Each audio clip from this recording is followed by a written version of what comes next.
post. What's interesting about Grace Wyndham Goldie, and her biographer has confirmed this, is that she didn't promote other women. She was very keen on creating a nest of very talented young men whom she encouraged and listened to and promoted as she bred a whole generation of clever men reporters. For some reason, she didn't feel any kind of need to consider the balance of the sexes because the sexes weren't balanced. She lived in a world in which they weren't balanced. She behaved like an executive. She wanted the best.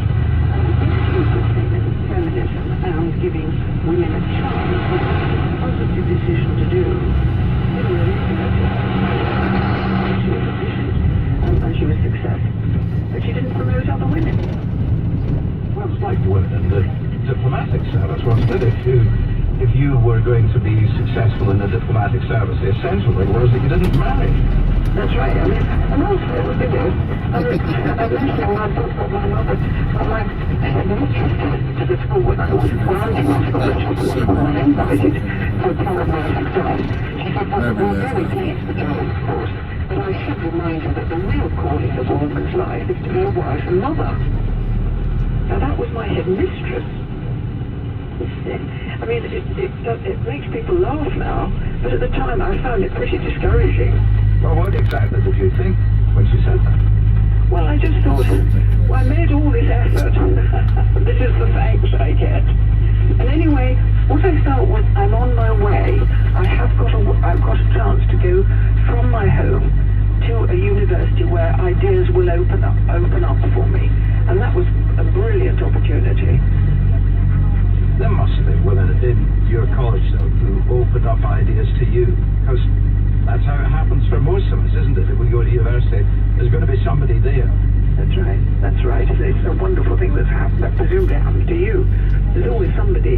Well, and indeed, a congregation of students among themselves talking, trying to put the world to rights, trying to improve their lot. It's a wonderfully exhilarating experience.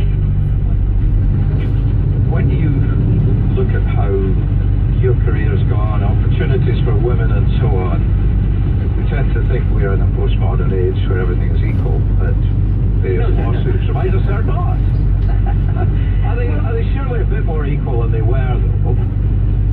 Well, women don't get equal pay yet, you know, on average. The average pay of women, I don't mean your income versus my income and detail like that, but I mean on average, women still earn about 12% less than men. And that is a sort of national statistic.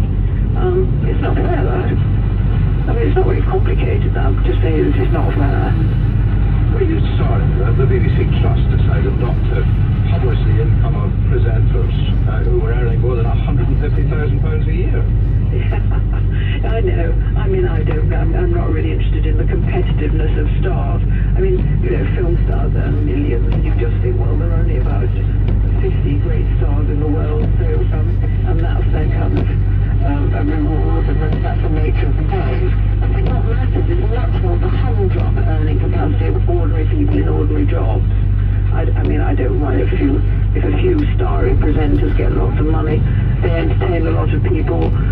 It's quite difficult having the qualities that come together to make a star. I mean, someone like Graham Norton or Terry Wogan or This is absolutely fucking ridiculous.